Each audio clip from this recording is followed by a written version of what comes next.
in the podcast. I know, been gone for a minute. Now I'm back with the jump off. Goonies in the club, case some jump off. Today, I have one of my good girlfriends. She's so lit and poppin'. I have Christina here with me today. Yay! Woo! Hello, everyone. I'm so happy to be here. This is very, very long overdue. For sure. But timing is everything, and what's meant to be will be. So, here I am. And it's definitely timely. Like, it was crazy. Yeah. No, it was. Yes, definitely. So, actually, yesterday I had hit her up to do the show, like, in the morning. Mm-hmm. And then, well, you know what? I'll get into that later. Okay. How you been, though? Because I feel like we don't see each other. No, life as is much just... as we live close. We do. We live closer now and see each other less than when we live further, which makes no sense whatsoever. But it's one of those things where distance doesn't like change the friendship. Like if I know if I need you, you're a phone call away. So the facts. You respect my hustle, right? Listen, mad supportive. Listen, you out here momming and out here whole businesses and listen, I respect the grind. Yes, I appreciate for you. Facts. And when I get to see you, it's always love. Always a great time. Always a good time. Always laughs. Always shenanigans. Well, I feel like we definitely calmed down our shenanigans over the years. We used with to be. Age and wisdom. Yes. But used to be out of pocket. Don't get it mistaken. I'm still with the nonsense. It could get goofy. Yeah, so there's been a lot going on. Yes. A lot of happenings. 2019 is like OSS patch. Like 2019 was like, oh, you thought it was about to be easy. Yeah. Oh, you thought you was about to come in and just boom off rip. Right. Oh, nah, that ain't what I had for you. Yeah. No. Yeah. I definitely, well, I guess we could start with the job stuff. Yeah. Instead of the other stuff. Yeah. So,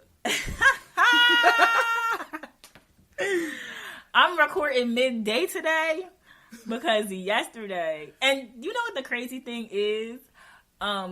Before I got to work, and I'm not going to say my former employer. I'm gonna say the place which shall not be known. They don't pay for advertisement. They shall not be brought up. Yeah, they shall not be named. But before I even got there, like somebody hit me up and was like, "They just let your manager go," and I was like, "Wow, like that's crazy. Yikes. Like that's wild." So I had hopped on Twitter and I was just like, you know what? I was like, these jobs are not loyal to you, so don't be loyal to these jobs. If you don't feel like going, call out. If you want to go on vacation, use that PTO. Right. If another opportunity with a bigger bag comes your way, like pack your things. I fully support that. And on SpongeBob when it be like 1 hour later. 1 hour later, they was giving me a packet talking about severance. Sis got laid off. Sis is me. And sis was me last May. Like, that's crazy. That doesn't even feel like it was May, though. It was last May. Like, I could have sworn it was like November. Sis, it's coming on a full year that they parted ways with me, and I've been entrepreneuring it. Listen, since. The thing is, like, it comes like overwhelming timing for me. Like, just lost my sister, so coming up off of a loss and then another one, right. That was overwhelming for me. But at the end of the day, like, I already had in my mind that it was coming soon. Mm-hmm. Like, when you, like, the vibes. Yeah. You know what I mean? I knew that it was coming. We had merged last year and stuff like that. So I knew that it was on the horizon. Yeah, and I had, like, bad. you know what I mean? But my thing is, it's a job. Yeah. I'm not pressed. Like, these jobs, like, and it was never a thing where it was going to be somewhere out plan to retire from. Exactly. Yeah, it wasn't so the it was final never destination. That. Yeah, and jobs aren't that serious to me anyway. Like, I always say, I only work to pay for vacation and float my bills. Seriously. That's really I'm what on it the is. Same type. For me, I come from an upbringing where, like, having a job is, like, so important. Entrepreneurship is not a thing in Jamaica. They're like, no, you better go to these white people. You better take that check. You better work these hours. If you need to work extra hours, you better, yes, massa, work them hours, get whatever. And that's kind of just how it is for them. So whenever I'm, like, wanting to do my own thing, of course my parents support me, but you can see the hesitation on their face, like, this is just a phase. Yeah, like, so she goes back to the so job. you don't want, like, a check? Right, like, you know, every Friday, on Friday, like, you know, you can't just be out here winging it. Listen, you know, I am the expert level winger. Like, I've been winging since winging. We took the most wingingest vacation together ever. Yo. All right, let's get into that real quick. Because that was nothing but God. No. We were on the wings of an angel from the beginning till the end. Listen, from the point of us booking the flight. From the conception. So, a couple years ago, we went to Miami, and I don't even know how we ended up looking at tickets. It was for your birthday, and you wanted to do something for your birthday, and it was just like, well, I mean, we both kind of broke, but we can make something shake. This was like, we can work it out. We can make something shake here. So we found some super cheap tickets. How much are those tickets? We got like round trip tickets for like. They were like $39 each way or something. Like, it was under like $100 for sure. Ridiculous. Yeah. It was like ridiculous cheap. Yeah, but we flew ourselves down there, so that's why. We flew down on the Magic School Bus. we flew down on a mega bus. So we was flying the plane. Right. He was on YouTube. I was flying. No. Couldn't take no bags. You had to wear everything you was taking with you on the plane. Right. One of them deals. But when we got there, we couldn't even get a rental. I don't think either of us, like, I don't know. I just feel like whenever I went on a trip, the rental was never in my name, so I just feel like, and I always had a car, so I just didn't know the logistics of a rental. Like, I didn't know that. I don't know why I didn't know this, because it's the same with like a hotel. They keep security. It was the same deal, but it just, I didn't think it all the way through. Oh yeah, that was the thing. And I wasn't expecting them to tell me that they was going to hold $500, which was like my whole spending money for the weekend. So I was like, well, that's not going to work. So yeah, nah. Yeah.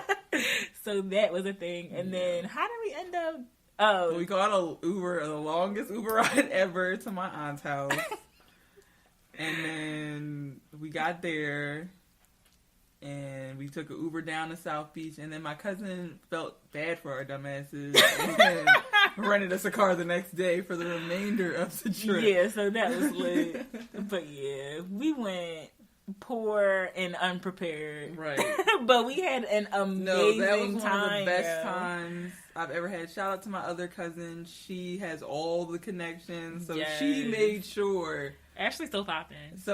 Ashley made sure we had a great time. Ro and Danzy too. Yes. They were super late. They were all instrumental. It was like collectively, like start to finish, they were great hosts. They made sure like we were good. They showed us a great time. Even though we came down there like idiots. Unprepared, yeah. They should have told us to go back. Like, why are y'all here? Right. What are y'all doing? But they welcomed us with open arms. Yeah, it was lit. They definitely made the trip. Mm-hmm. We went to, what was that, Brickyard? What is it called? Brick City? It's Brick. It's in Wynwood. Which we recently got to go back to. Is it Woodwind or Wynwood? All right, yeah. Yeah, the art district. I prefer prefer Wynwood over South Beach any day. Yeah. Like, any day of the week. Wholeheartedly. I'm over the whole South Beach vibe. Like, I'm not old, but I'm, like, on a different pace now. I'm, like, more chill, and it's just, like, too much going on in South Beach. I for sure agree. But going back to jobs and stuff like that, definitely don't let these jobs stress you out. Like, don't. People really be stressed out. And then people act like they get a reward for having the most PTO at the end of the year. Like, right, no. I never understood that concept. Like, that whole sense, use your PTO. Yeah, that's a weird flex. Like, okay. Super weird Do they pay you out? No. Well... Right. Like, you stay in all this PTO all year, and then it don't roll over. Right. You don't keep it. You're not getting paid for it. Right. Like, what are you doing? Trying to be employee of the month? Like, why are you doing that? Why are you doing that? They give you the days. Use them. Listen, but I do think they give you that feeling where you look down upon if you, like, use your PTO, but it's like, you gave me this PTO. Yeah, I'm going to use it as use soon as I accumulate it. Listen, I don't even accumulate. I wasn't even accumulating. I was ending the year, or I would be in the middle of the year with, like, negative 70. Right. Like, when I came back from Thailand, when I came back from Dubai, listen, I'm going to take these hours. We going to figure it out at some point this year. Right, it's going to fluctuate back in my favor. It never fluctuated back in my favor. But yeah, my severance package had like negative this many hours. Oh shoot! I was like, yikes! But I don't even care. Like, listen, I mean, thankfully, I was in the green, so I mean, I'm getting that back. So not much. It's probably like a day, 10 hours. It's not nothing crazy. Yeah. Like, I'll be out. Listen, I can't wait to use PTO. Right. I'll be like, yeah. But let's talk about entrepreneurship, because you've been on your entrepreneur flex since I knew you. Yeah. Like, since I've known you. Like, talk about, like, what originally, like, starting with To Die For. Like, what made you be like, oh, this is something I can monetize? Well, To Die For was like completely a freak accident. My daughter actually slipped and broke her arm, and me feeling bad, I was like, well, what do you want to do to take your mind off this? And she's like, I want to do tie-dye. So I was like, all right, we can do that. So I went and got a kit, and we did it completely wrong. Like, we didn't even wet the shirts first. We just did it on dry t-shirts. And I just was like, when it was finished, I was like, this doesn't look like how it's supposed to look. So I was like, me being the overachiever I am, I'm like, no, I have to do it again. Like, we have to do it the right way. So I like looked online, like all the best ways and techniques, and we did it again. And I posted our results, and people were all like, oh, you did that? Oh, do you sell those? And I was like, Mike can. Mike can sell these. I mean, I don't, but how much you trying to pay for it? And we can see something. So that's kind of where that started. And I mean, I've naturally always been creative. And very true. I'm a hustler. So those two things together also always have my mind, like my gears working. Like, how can I make this lucrative? Like, how can I make this work for me? So that's kind of where To Die For started. And then also I had To Die For taught me a lot of things. A lot of times the support comes from complete strangers. The people that know you best, that you would think would be championing you and reposting your stuff and like buying your stuff first, they're not. So get that ideology out of your head quick and fast. And then, so I would get support from strangers, purchases from strangers, referrals, and group orders. I ended up doing like a tie-dye party. Like, it just really took off from word of mouth. And this is kind of when like monetizing on Instagram like first started, and it became a thing. So like that's how you get in front of a much wider audience and faster. If I thought To Die For would become what it became, To Die For was big. Like, you were booming. Yeah, like it was.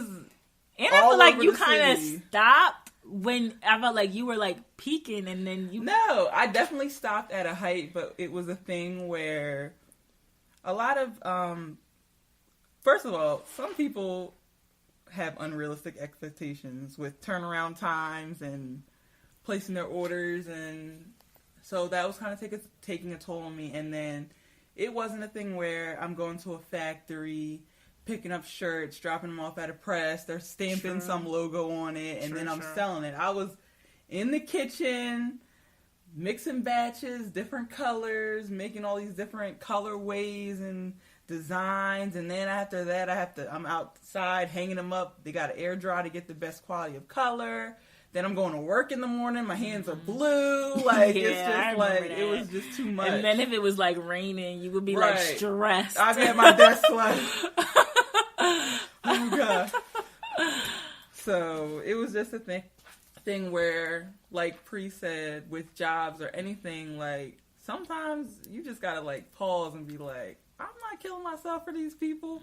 Yeah. These people being the consumer, these people being your employer, these people being your friends, significant others, your family members. Listen, I'm not killing myself for these people. Yeah. And so that's kind of why that took that's why I shut that down at a peak. Because it was definitely at a peak. And I feel like it's a thing where, like, you'll start something for fun, and then, like, once it kind of like starts to grow, it brings like an anxiety because it's like, okay, this is not fun no more because y'all like it's expecting too much from me, and it's like, whereas I could do it leisurely, like now I gotta answer to people. And I feel like that was how I was kind of feeling with the podcast for a little bit, because it was just like, it was something that I wanted to do so bad, and then it was just like when I went through some things or whatever, like I kind of fell back off of it, and it was just like people was like, what are you doing? And I was like, but I didn't like succumb to it. It was like, I need my time. Like, I can't, you can't pour from an empty cup. I didn't I felt like I didn't have anything good to say.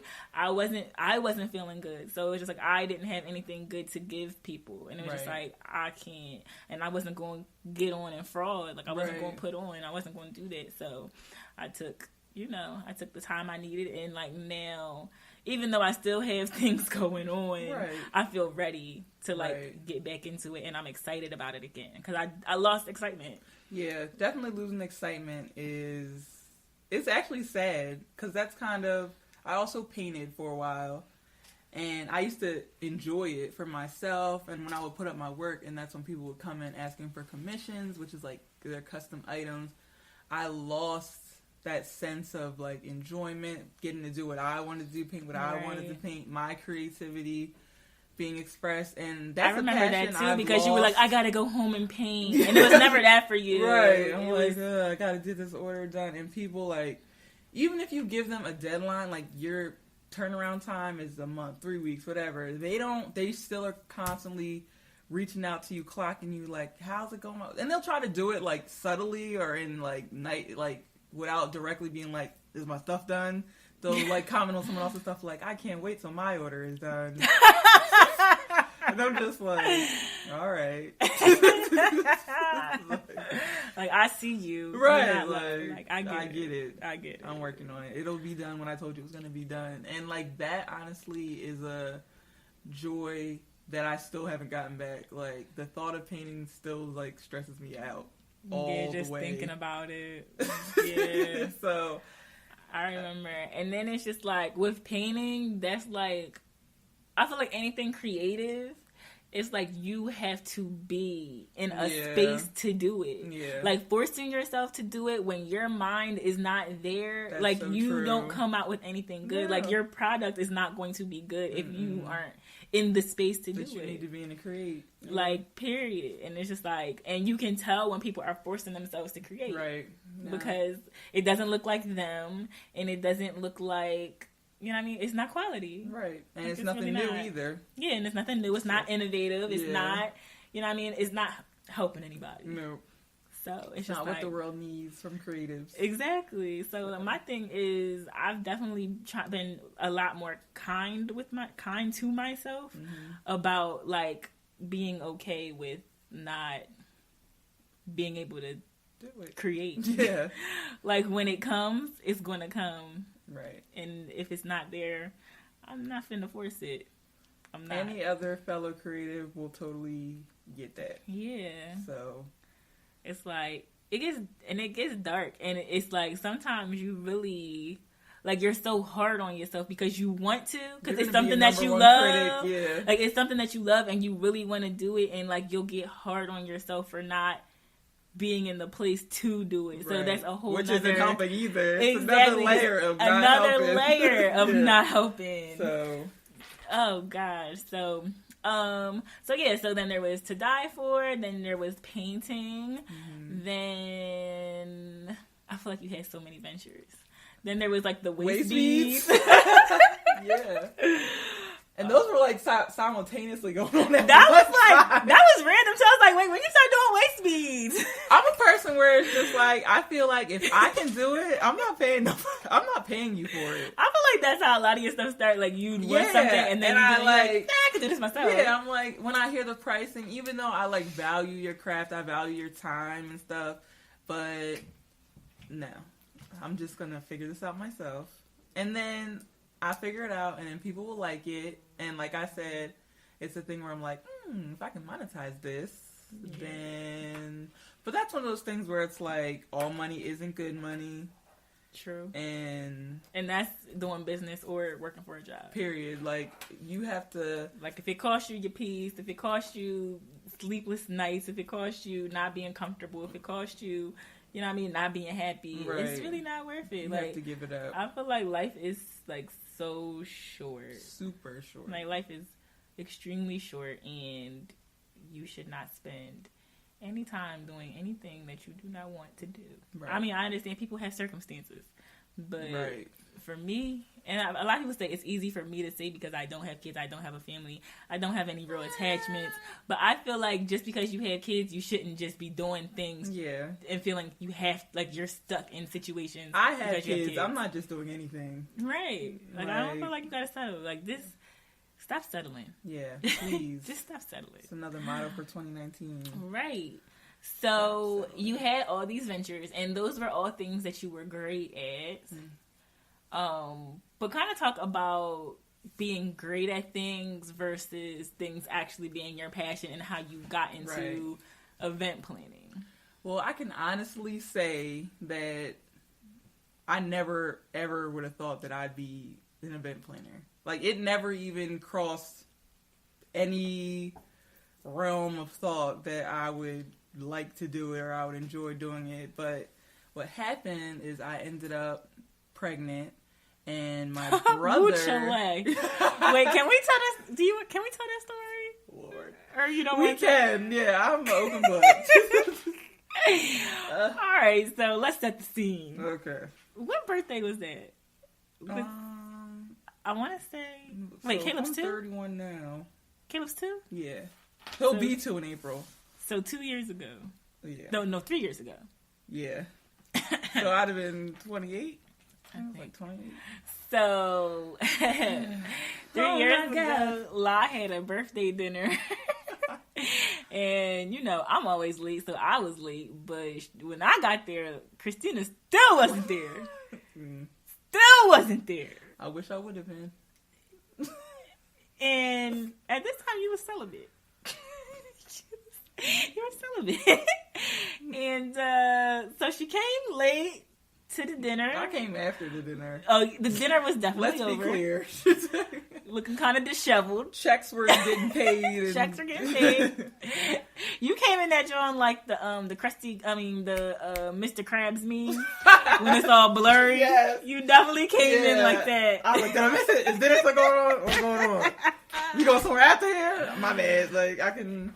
And then 9 months later, there was a Caleb. We was all like, wait, what? Like, well, what happened if you would have been on time to the dinner. If a sis would have been on time, I would have still been a mother of one. But I love Caleb dearly. He's a blessing. He's added a newfound perspective to motherhood and another dynamic. But that's true because you had McCullough when you were young, so this was a very way more experience. Yeah, experience. I still didn't do good in the father department. But well, yikes. I wasn't going to take it there. I wasn't going to take it there. It's cool. I'm very blunt. Like, you can ask me whatever. But, I mean, yeah, it's nothing like with Miquela. Like, I was, like, clueless. Like, I was even afraid to hold her. Like, I was like, oh, Lord, this is a real thing. Like, it's a real baby. Like, I'm a mom. Right, like... There's a brand, I think it's like Pampers or something, where they're like, mom with baby number 1, mom with baby number... Like, it's like a whole different... He fall, I'm like, he cool. He'll stop crying, just leave him alone. Like... He'll be alright. He's fine. Nothing's wrong with him. But because of that, and then my brother got engaged, so my sister-in-law, I was her maid of honor, so typically... When you have that honor, you plan the bridal shower. And then with Caleb, I was going to have a baby shower. They were like really close together. And you know, you're going to be a new mom. You're preparing. I'm like, I'm trying to do this baby shower in the most economical way possible, along with planning her bridal shower, because financially it fell on me. So I'm just like, how can I do these 2 events within a month and not go broke? So I started researching and figuring out how to do it, and that's kind of where, like, the research and the enjoyment, and then I brought in a friend of mine to help me. You know, when you're pregnant, you can't be exhausting yourself and lifting things, and she kind of was like, I always wanted to do events and be a wedding planner, and I was like, really? I was like, well, I mean, we can give it a try, and that's kind of where it stemmed, the interest stemmed. That's not where LadyBoss Affairs was developed. That kind of was just like the preliminary, get my fingers wet, my toes wet. But I really, like at the conclusion, I really enjoyed it. And I was like, that was fun. And then kind of from posting those events, we got interest and people like inquiring, like, you're naturally really good at this. Like, have you ever considered? And I was like, no, not really. But like I said, once people start throwing out monetary amounts, I was like, well, I can see something. I can make something shake.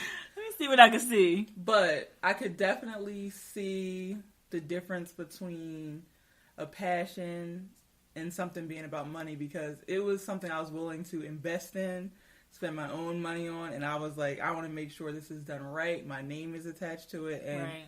My past ventures, it wasn't like that. I was like, this check clears, I get this money, they get their product, it's cool, hope they like it, right. Maybe they don't. Maybe they don't. Whatever. But now, like, this, I feel like it's like my baby, like, this is a representation of me, like, customer satisfaction is number 1, like, really listening to the client and just, you know, honing in on my creativity, but like like bringing their vision to life. Yeah, essentially bringing their vision to life. And no, it's just something I love. Like, I literally like can't wait. Like, it's like exciting. So it's definitely a passion like that. I mean, sometimes we don't know, but I definitely was praying like, what am I supposed to be doing? Like, I felt like I know I have these talents, but I'm just like, I feel like I'm not serving God or anyone. I'm like, I don't even know, like, what I'm supposed to be doing. So if you could, like, you know, help us out, like... Listen, sometimes I definitely wish, like, God would just, like, come sit down and just be like, all right, so boom. This is what I got for you. This is what you need to do to get there. Right. This is the things I'm going to put you through on your way there. Don't get discouraged. I'm going to just put in there to make sure this is what you really want. Right. You know what I mean? That would be great, but that's not the way it works. No, it's really not. And then it is like really a thing. It's like, I'm great at these things. I'm great at these things, right. A number of things. And then it's just like, but it's just like, what makes me happy? Like, right. You can be great at something and doing it doesn't make you happy or bring you joy. And then it could be like, you're great at these things, but you don't want to do them, you know what I mean? Right. As a... you know, monetary thing or whatever. Mm-hmm. So I think it's really like where your passion meets like basically what you would do if you weren't getting paid for it. Yeah, I would still do events if I didn't get a dime for them. Yeah, so I feel like that's a big thing. And I feel like a lot of people struggle with that. It's like, I'm good at these things, but what am I passionate about? Right. Like, it's like so hard to find passion sometimes. Mm-hmm. Yeah. And sometimes you could think you're passionate about something and it's really not that. That's true. That's like, as soon as you apply pressure to it, it's just like, oh, nah. Like, I thought this was about to be a thing, but nah, I'm good. Yeah. You about to crumble. Yeah, because, like, having people ask you for a thing, like, doing things when on your own time, right? And then having people, like, pay you and hold you accountable and want a thing at a certain time and a certain level of something, like, that'll change some things for you. It'll change the perspective. Mm-hmm. So yeah. So let's talk about, so since you are on the side of business owner and I'm like a consumer, and you know, I love to support businesses, small businesses, but most importantly, like Black owned businesses. Mm-hmm. And I know that people are always talking about their qualms about, you know, Black businesses and why they not supporting them and this, that, and the third. So we can kind of talk about, you know, on your end, the pet peeves you have as a business owner with, like, consumers. And then I can talk to the consumer side of, like, things that drive me crazy from, like, business owners, especially Black business owners. Because I'll be wanting them to do their best. And then some of them just don't be doing it. Yeah. Well, I can say, wow. Take your time, because I have consumer, like, I have working with vendors, so I have consumer standpoints too. But as a business owner, share whatever. As a business owner, I would say approach people. Okay, so if you're going into Target, you know Target's open from 9 a.m. to 10 p.m. You know it's going to cost this much for this item in Target. You're prepared to pay for it. No questions asked. And that's kind of how it goes. But with Black businesses, I feel like people inquire, like, you're Black, I'm Black. Like, what kind of deal can you give me? And I'm just like, why do I have to give you a deal? Because we're the same skin color. I feel like you should want me to succeed and excel. Right. I still have overhead. I still have bills, like, I still have to pay them. Like, I can't just, and it's like you're putting your time in, especially with, like, the things that you, like, venture into. Like, they are time consuming things. It's not like passive income. Right. It's not like you sit at home and, like, you're just money whatever just falling in. No, like, you have to go and actually, like, work. Right. Well, that's the one thing I would say that people don't appreciate paying for is time. Because people will literally be like, hey, I want to do this baby shower in these colors. I saw on your page you already did it. So basically it should only be like this much because you already have all the stuff. What? And I'm like, how you going to tell me what you going to pay me? All the time. Oh, that's all wild. The time. Oh, they got her wild. Yeah, tell me what they're going to pay me or like what their budget is, and it's like unrealistic, like as can be. Like, I have 50 people and my budget is $200. What? I'm like, you see, people be playing. Like, that's common sense to tell you that you're not getting anything with 50 people and $200. No, you can't even feed 50 people like you have all the at stuff. McDonald's. They feel like literally because you have everything that you better take this $200 and make something shake.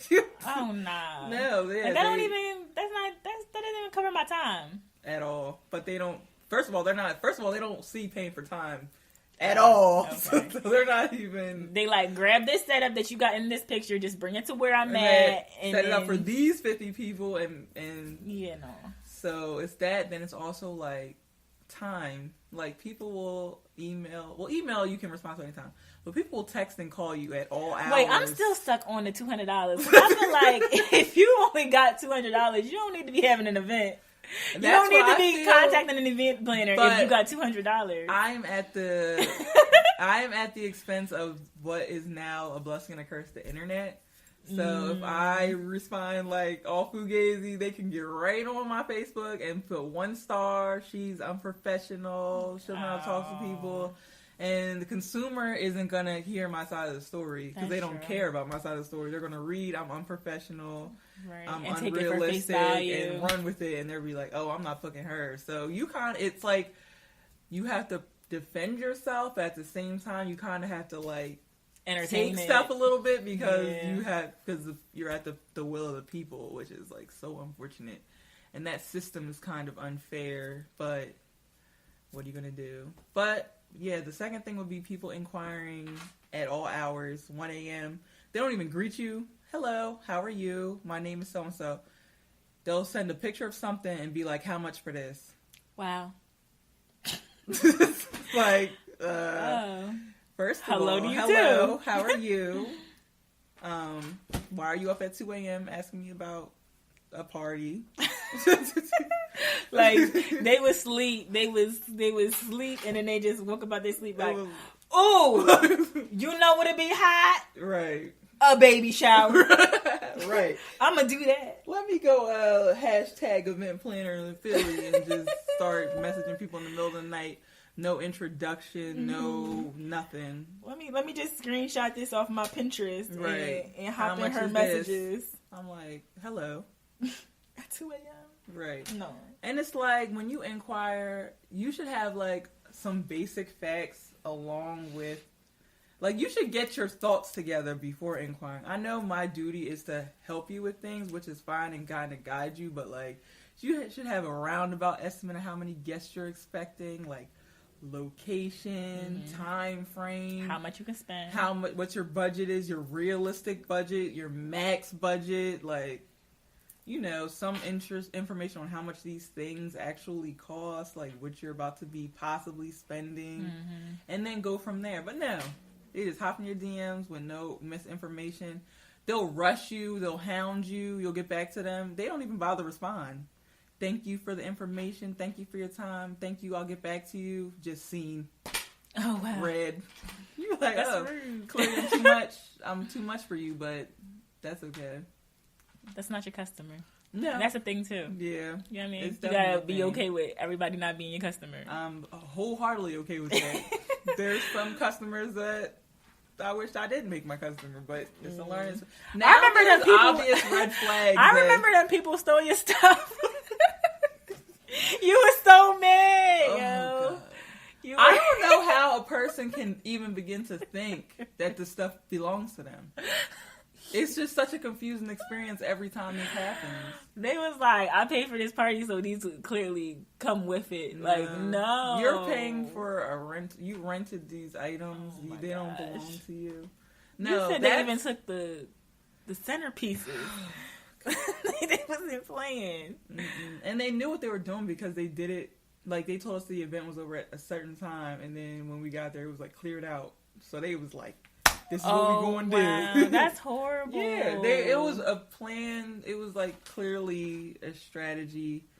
It's unfortunate, but like there's nothing you can do. Now, it's like every event I've had, I've learned something from, and it's changed and reshaped the way I do business. So now I hold a security deposit. So you take my centerpieces. Guess what, sis? You ain't getting the security deposit back because I'm going to have to replace all my centerpieces. So it's in the contract. So it's like every time I have to cover myself. With this past weekend, even though it didn't turn out to be what they said with the snow and the storms, I added a new clause about weather, acts of God. Just like when you're booking events in these winter months, you have to be careful because I did all the work necessary for this event already. Like, you're not getting your money back, basically, is what I'm trying to say. So, I mean, you just have to hope that everything works in your favor. But at the end of the day, I am not liable for this blizzard. Right. It's not in the contract, but if you redate and I can accommodate you, I wholeheartedly will. Right. But if I'm rebooked on that day, I'm not going to lose money to accommodate you, but I do the best I can. I try to go above and beyond for my clients. A lot of times I do work with budgets. I offer them things. I offer more than what was even contracted, and that can backfire where you did more and they're still not happy, or they appreciate the little things you did. Sometimes they don't even notice but they're still happy with your service. So it's just like, and I mean, word of mouth is important. So it's just like, you know. I would definitely say our word of mouth business is number one.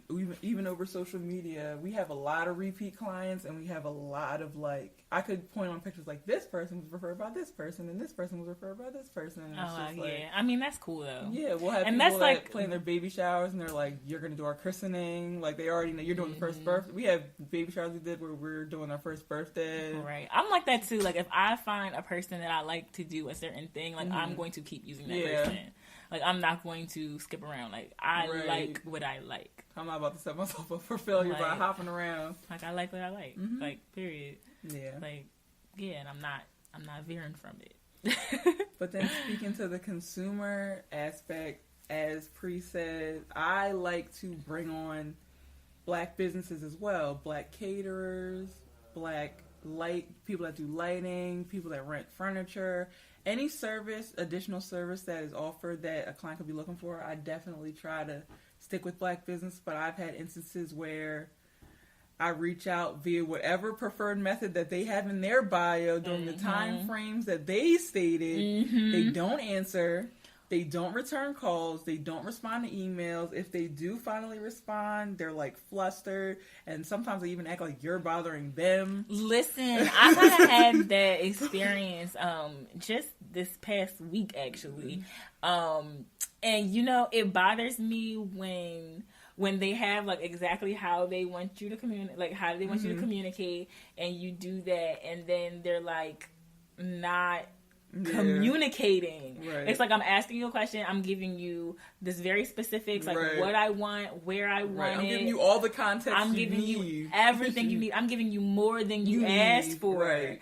And then like the response will be like a one-word response that didn't even answer anything. And just like, oh, energy. I'm big on energy. So if I'm taking up my time to try to support you and you come back with like no energy, you know what I mean? Yeah. Not that you're supposed to just be like elated that I want to do, like I want to get something from you, but it's a certain way you like treat people, like just period. Common courtesy. Yeah, exactly. And then I feel like another thing is like a lot of times I'll just want to support a business, so I might not need exactly like what they do, but I can like support something smaller that they have. Right. So like I'll reach out and it'll be like something small, but I'm still supporting. Right. And then like the energy be like, because you're not spending a certain amount, or you not, you know what I mean? They feel like you're not worth their time. Like I don't like stuff like that, because at the end of the day, like a lot of people in my network, like they'll need things. Right. And you can refer them. And I can refer them. So it's like you're playing yourself because you think that what I want isn't worth your time, because I may not be spending like $1 million. Right. But you're really cutting your nose off to spite your face, because I have all these other people that may want what you have, and I'm not going to send them your way. That bad publicity I'm gonna be like, is you're worse rude. than if you ever would have just responded like, correctly. You're rude. Right. No. Like, period. Seriously. You're in our group chat right now. Yeah. And I'm telling them don't support this business because they don't know how to interact with people. Yeah. But even like in those situations, like a lot of time I will try to like give people second chances, or explain to them what I didn't like about how they approach the situation, because I be wanting people to do better. Right. Like, I wanted to support you, but you did this, and this, and now I just feel like I can't. Right. No, like, that constructive criticism is good, because they might not even. But they still don't be trying to hear it. That is true. Some people just don't take accountability, and they be like, "Oh well." Okay. Well. Okay, go somewhere else, and it's like, solid. Thanks. Yeah. Okay. Solid. Own worst enemy. Yeah, solid. And then I don't like when, like, it'll be weird. And I feel like it's mostly guys that do this kind of. It'll be, like, if I contact through, like, text or something where, like, they can't see me or they don't know who I am, I'll get different energy than, like, if I DM an inquiry. Yeah. And I don't like that either. Like, keep that same energy. And on the reverse of that, like, if I'm professionally inquiring to you about something, please keep it professional. That's a big thing. Like, I don't understand why after the service and business has concluded, You want to Are talk to you me? texting Or you me? want my number? Or you want to take me out? Or like, this is so unprofessional. Yeah. So there's that. But and it's like, now you've made me uncomfortable, and now I feel like I can't come back. Now I gotta find somebody else. And just, do you do this to everybody? You just out here just... And I feel like they do. Right.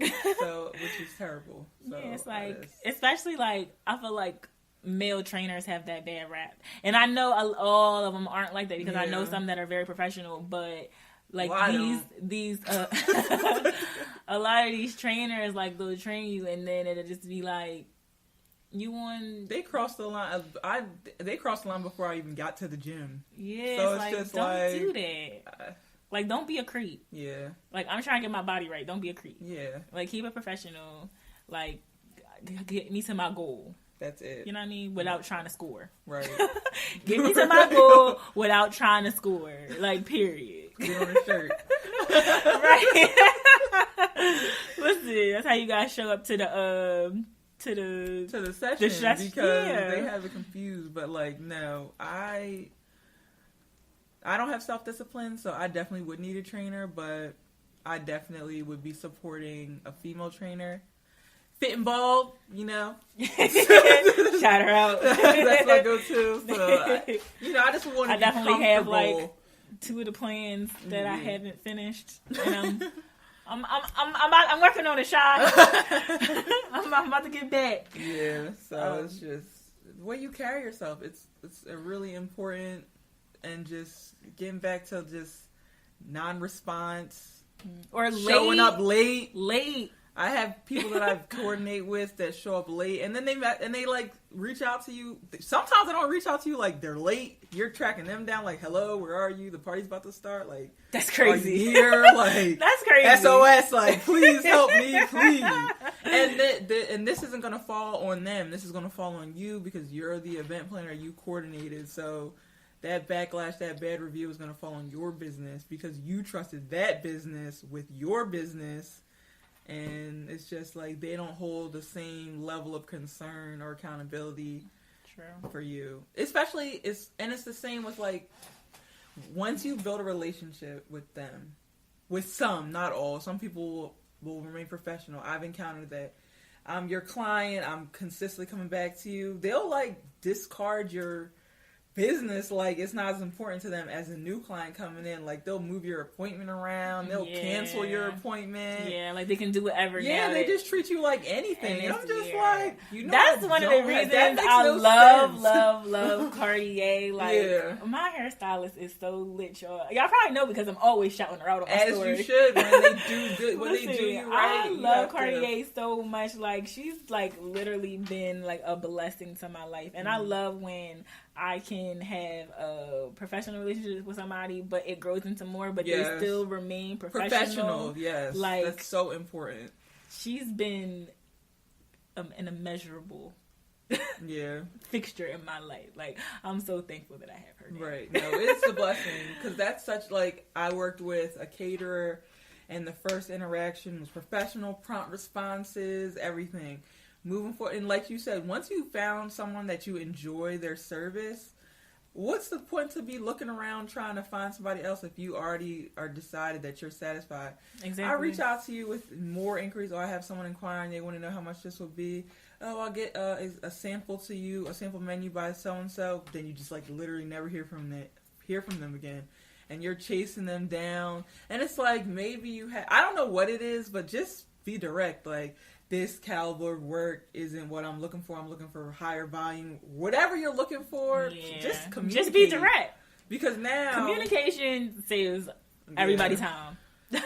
Communication, like, honest, because I respect that. I can respect that if you're just like, saves everybody time. These $1,500 catering jobs aren't what I want. I want these $10,000 wedding catering jobs. I respect that. You should go for that. Mm-hmm. But just let me know, so don't keep on hitting you up or singing your praises to this client, referring this client to reach out to you, and then you making me look crazy. I keep on messaging this person, they don't respond, and I'm just here looking like a nut. Yeah, I'm just like, that's happened to me before too, where I had a good, like, experience with somebody, and then I would, like, refer somebody close to me to that person, and then they wouldn't do them right. Yeah. And it's just like, don't do that. Like, keep the same energy with all of your clients. So, like, no one's more important than anyone else. Everybody works hard for money. Everybody's money is green. Everybody spends, and when it goes to your account, you're going to use it for your bills. Right. So treat people right. And that's inside of business, outside of business. Like, just be kind. It costs you nothing. No, it really doesn't. It costs you nothing to be a decent human being. Right. No, I wholeheartedly... Like, it costs you nothing to be a decent human being. Yeah. Sometimes, like, I'll do little things. I'll be in line at Wawa and I'll see somebody behind me and they'll, like, only have, like, maybe a breakfast sandwich and, like, a coffee in their hand. And I'll just tell the cashier, like, ring that up for them. Yeah, like, you don't know, they might have got it, but, like, their whole rest of their day, like, this one person, like, chased me down and was just, like, I was having such a bad day. Like, I'm it's just to know that there's still decent people in the world. Right. Like, I'm going out with, like, having such a better outlook on the rest of the day. Exactly. So it's just like... And I live for those moments, and I live for the times I can have those moments. Right. You know what I mean? And it's happened to me before, and you just be, like, beside yourself, like... It's like, wow, humans. Like, wow. There's still hope. I'm so happy to be here. Like... Wow, this is, like, insane. Like, no, it's crazy. Like, one of the things I want to do, I want to be a blessing to other people.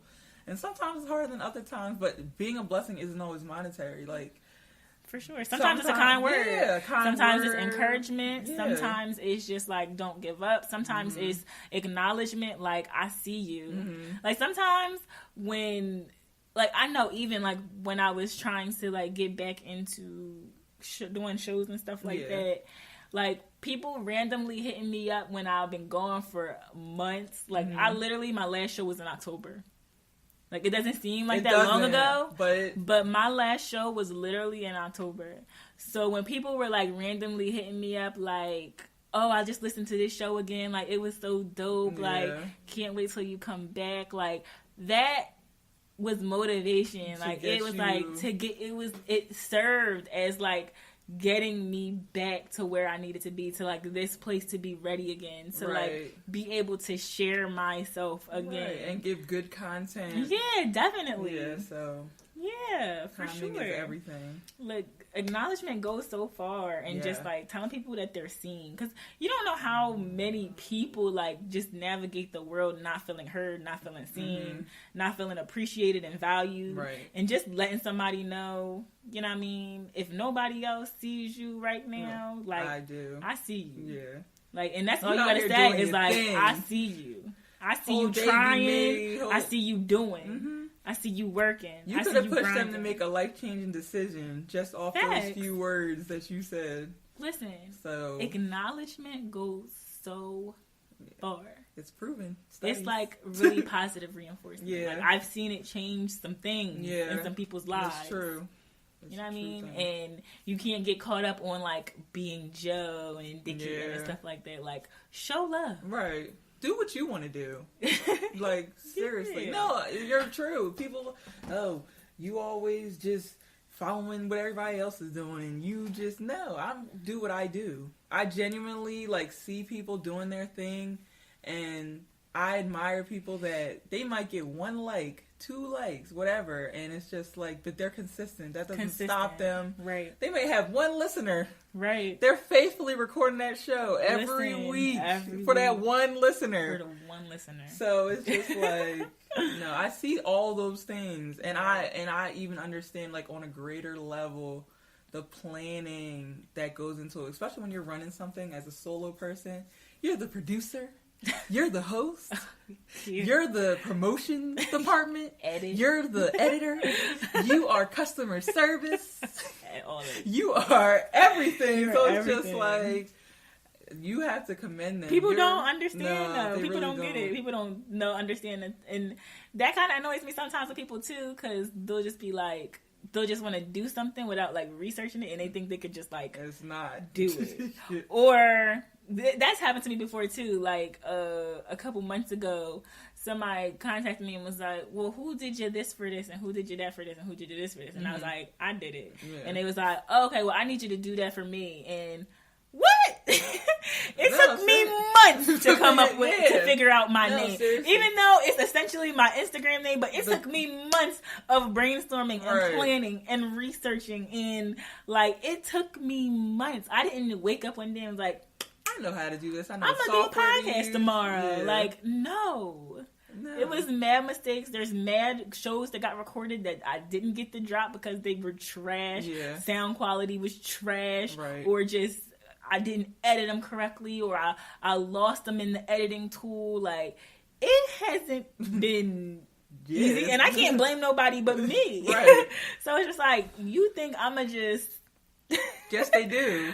You don't. Like, what do I look like? I don't do mind your research. I don't mind sharing giving at all. some gems and information, but it gets to a point where it's just like they ask this, and this question. You give them this, and this answer. Then they come back with this question, right, and it turns into listen. When I was coming into this business, nobody was trying to help me do nothing because. There are a few people that did take their time to help me, but for the most part, especially in this city in particular, I feel like people look at you as competition. And it's just like, they don't want to put you in a position to be on their level or possibly surpass them. Yeah, I don't like that though. I mean, listen, I don't mind sharing anything. Like, any of the mistakes that I've made, if I can keep somebody else from making no mistakes, like, I'm more than willing. I'm very generous with information. But don't come at me and not even know what the podcast app on the iPhone is. Right. Like, you don't even know how to get your podcast on the platform. Like, you don't know what anything? the platform is. Like, you haven't looked at what anything. Tools you'll need to, like, how much, like, nothing. Yeah. And it's like, come to me with something. Right. Like, I don't mind. Show that but come you to genuinely me with that you want it, thought about this. Because then it just feels like a slap in the face to me, because it's like, oh, you think this is sweet. And they just want you to do it's like, you don't really want this. It's like, this is something that I really love to do. Right. And you're just doing it because you see other people doing it. And it's just like, don't do that. Right. If you want to do it, do it. For real. Right. Like, no, seriously. Like, no, it's true. And people are blessed and ordained for certain things. And that's going to show. Yeah, facts. It's like, who's calling and who's forcing it. And listen, when you operate in your grace, nothing you can stop fail. You cannot. Like, if you operating in your grace, you cannot fail. That's why it's so important to, like, kind of figure out what your lane is and then stay there. Because if you going and trying to just do other stuff because you just see it working for other people, right, you're not going to be happy and you're not going to do well because that's not for you. Right. Like, you have to figure out what is for you. Like, where your grace is, right? Or you'll be out here looking crazy. All the like time. You'll be continuously, every time they see you, they'll be like, "Oh, she doing this now. Oh, she doing that now. Oh, she just like you're not just consistent. Everywhere." Like, and that's everywhere. That's all also over the on place. Your reputation. That like shows like she don't know how to follow through. She don't know how to finish anything. She just keeps starting stuff, and she's like, "Oh, it got hard. Let me try this." Yeah, that's not working. Right. And like, that's the thing. If something's important to you, you're gonna make you're it not work. gonna quit. You're gonna have plan C, D, E, F, God, everything. Listen. So, like, yeah, and you learn from those failures. Yeah. Like, if it's important to you, the failures aren't. You know what I mean? They're not debilitating. They're lessons. They're lessons. It's like, okay, so I know this didn't work. Right. I'm not going to do that anymore. Right. Absolutely. Like, that didn't go the way I thought it was going to go. Right. You know what I mean? It's a lot of testing. It's a lot of, like, losing. Yeah. Like, you're definitely going to lose. Lose money, lose time, lose sleep. Mm-hmm. Losses come with the territory. Yeah. You know what I mean? Like, it's not going to just, you're not, rarely. I mean, I guess it could happen for some people, but rarely will you decide to do something and then it just be smooth and amazing. You just walk first into your time, blessing, like, everything is just perfect. Bam. Family, friends, support. Yeah, it's going to be obstacles. That's just life. Yeah, you're going to lose. You just got to roll with it. Relationships, you're going to lose a lot. Yeah, so. you have to be willing to be okay with it. That's where, like, the passion thing comes in. Right. Because if you're passionate about it, if it's really something you want, then those things, yes, they'll affect you, but they won't stop you. Right. And you'll continue to do your thing. Right. The best you can. Mm-hmm. So, that was good. That was very good. We can go into our questions, actually. Okay. We have a few. man. We got a few questions. All right, so the first one.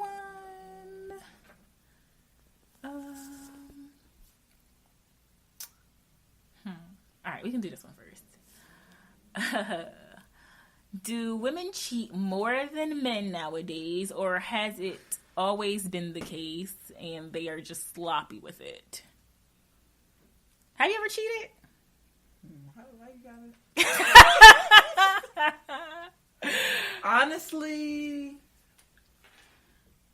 no. That don't sound honestly. That was bad hesitation. How do you say honestly with that much hesitation and then say no? Because I'm a person where if I'm invested in you, it's very hard for me to give. First of all, my time is very limited to begin with. Right. So I don't even have time to divide between multiple people. I feel that. At the same time. It's like mental and physical. Like I physically... Hesitation was more so with being accountable for feeling like I cross lines, not physical lines, but maybe with communication. Okay. Or like, which some people say that physical is less dangerous than the actual like building a relationship with conversation. I feel like guys say that because they try to say that they just be having sex with people and not having feelings. And then they say, but women have feelings, so that's worse. True. So, yeah. I mean, in some scenarios, a guy probably be like, yeah, that's cheating. But, I mean, I guess it was, but... So I'll break up with you first before I agree with that. I'm very good with, like, saying this isn't working. I give a lot of, like... I'll tell you what I'm not happy with something and what I'm not happy with. I give you all the opportunity to correct the behavior. Right. So I feel like if you don't, then I'm out. Yeah, I agree with that. Do I feel like... Well, I've never cheated. That's what we both but if you... But look, because if you ask my ex, he swear I cheated on him. Yeah. But I did not cheat. We were not together. We weren't even in the same state.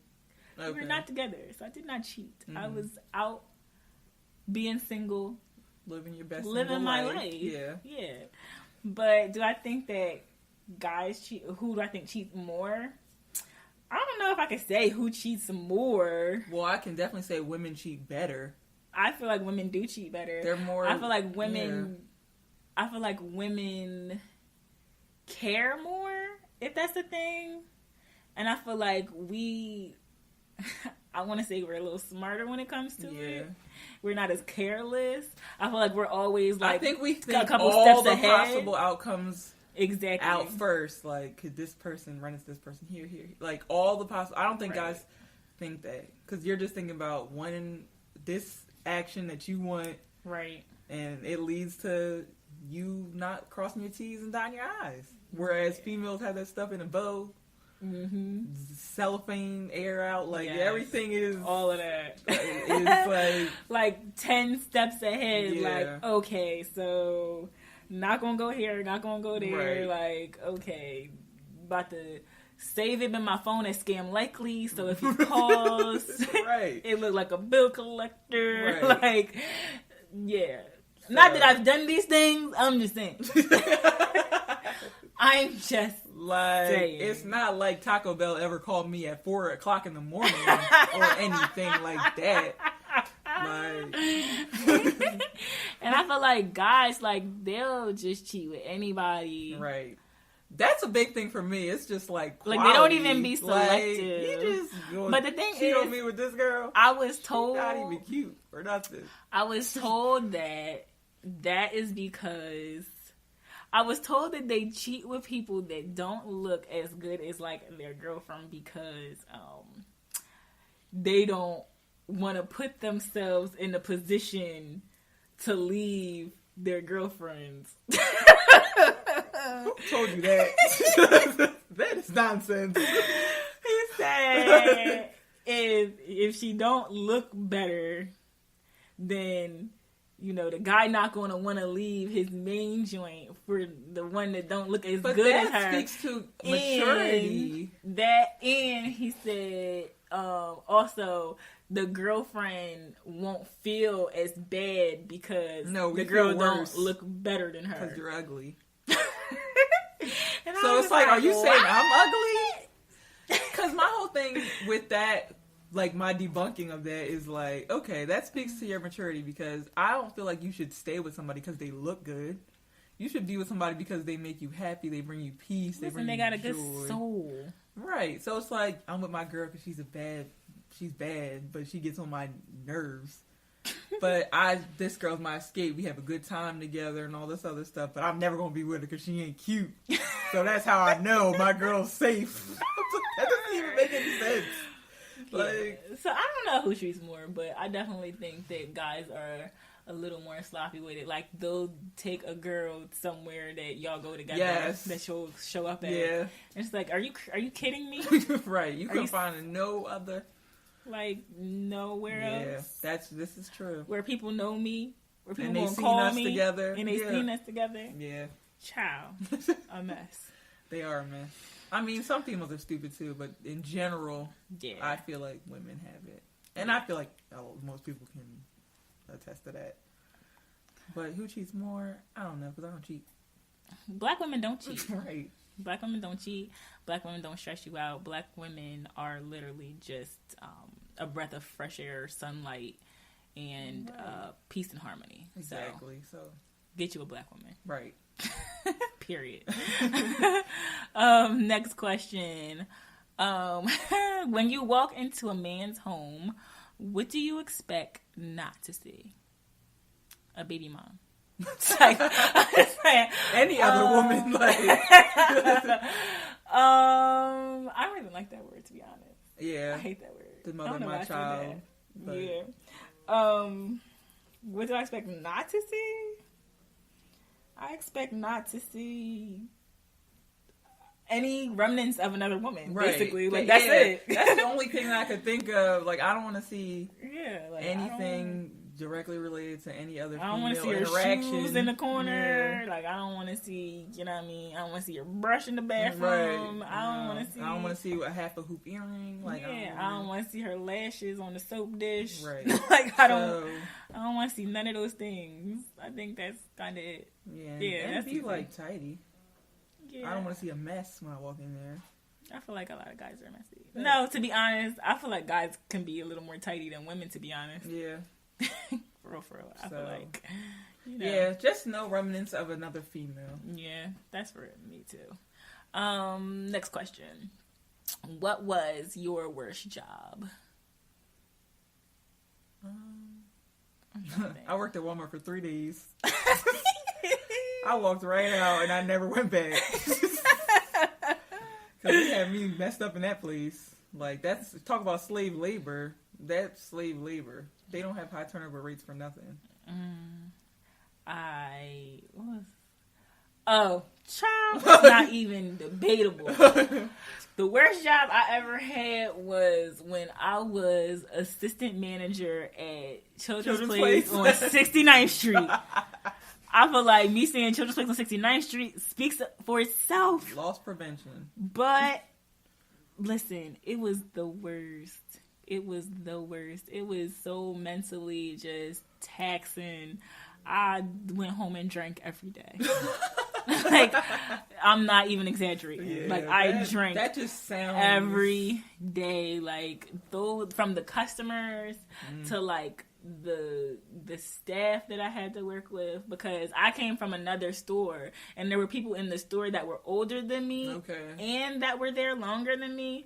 So it was just like I came in fighting a battle, because it's just like everybody thought that this person should have got the position, but they didn't get it, and they brought me in. It's like I was set up for failure from the door. You're like enemy number one. Exactly. So, there was like nothing I could do. So it was just like I had to be okay with like everybody just not liking me. Like, okay, you don't have to like me. Like, it's fine. Right. You know what I mean? But that's rough though. It was. And then the thieves, like, they were so crafty. And then sometimes they were just super blatant. Like this one time the babe walked in. She had a shopping bag, like one of them little plastic reusable bags.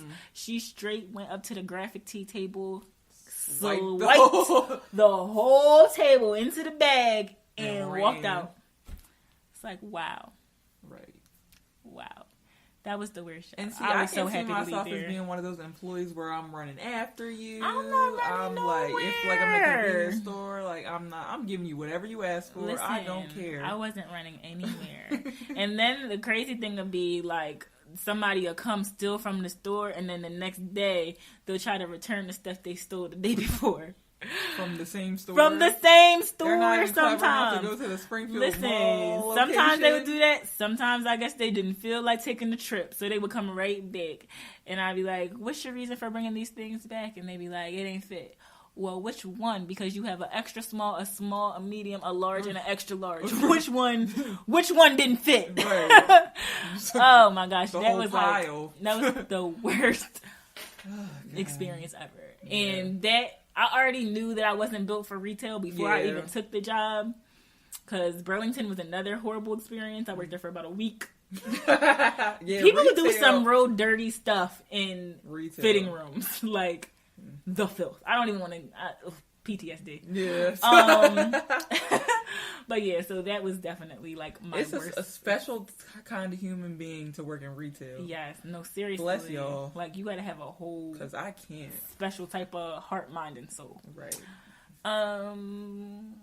Last question. Have you ever dated a much shorter man? You look stressed. Okay, so yes, as a woman that is 5'11", I feel like I am most approached by very confident short men. Why these short men have so much confidence, I don't know. But one particular time, it really swept me off my feet, and he was like substantially shorter. He was like 5'6". Oh wow. So yeah. Oh wow. Mm-hmm. Everybody that knows me knows that I'm not checking for nobody under 6'2". Yeah. Like, I need you to be taller than me in my heels. Right. But not shorter than me, but two summers ago, I was talking to this guy or whatever, and he was like, he might have been like 5'10". Maybe no. He was shorter than that. He was like my height. He was like 5'7" or 5'8". And that was like, that was way out of line. Out of my comfort zone. Way out of my comfort zone. But the crazy thing is, like, to this day, we're still super cool. Like, it didn't work out like that, but he actually hit me up earlier today. We're super cool. Right. And it was just like, I'm glad that in that moment, like, I was just like, cool with it. I was open. Yeah. And, I gained a friend out of it. Right. So it was cool. Like, we had a good time. Right. We have genuine fun together. So that was that situation. So no, I've never dated anyone shorter than me. I don't think I ever will. Yeah, I'm pretty sure I will either. Yeah, I like to wear my heels, and people think that I'm actually taller than I actually am. Yes, it shocks me every time. I don't know how, because I feel like she's my height. People really be thinking that I'm taller than I am. She's nowhere near my height. And like when she comes to me like in her flats or slippers, I be like flabbergasted, like, what? And I am not an avid heel wearer. If I don't have to wear heels, I won't. Yeah, like I'm only 5'7", but I feel like in people's head or their minds, or I don't know if I look taller in pictures or what it is, but people really be expecting me to be like 5'11", 6 foot. But I do wear heels a lot, so you know what I mean. I need a guy that I can wear my heels and still be able to look up at you. Like I love that. Like it's important to me. Yeah. So, I mean, I'm lucky in that regards right now. Mm-hmm. So, I mean, ideally, I would love a guy that's taller than me. Historically, we're always like neck and neck, a little short, inch or two shorter than me. But I honestly don't have a problem with it. Like, as long as you don't have a problem with it and you don't carry yourself like you're uncomfortable when we go out, like making it uncomfortable, then I can, but preferably, yeah, of course, I prefer a guy that's like 6'2" or higher. Not for the heel thing, because I probably won't be in them, but just, just for the, like, when you're holding, like, when you're, like... For the optics. Yeah, it looks better in pictures, when I'm walking man. down the street and I want to put my arm around you, we're side by side, we look like dickheads. So, yeah. I mean, I just like a bigger stature, period. Yeah, like, you want to feel protected. I'm trying to, like, when you hug me, I'm trying to, like, disappear inside of you. Right. I'm trying to feel... safe and I'm trying to be all snuggled in. Right. No, that's true. Yeah. So, do you have anything tell them like your handles and stuff? Oh, well, LadyBoss Affairs on Instagram and Facebook, Christina Angelica _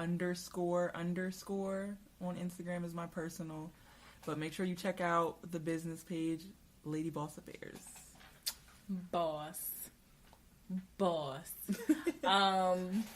Of course, follow the podcast on Instagram at It's Predestined the podcast.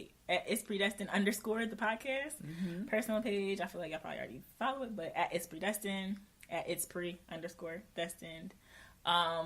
This show is dedicated to my sister. Yes.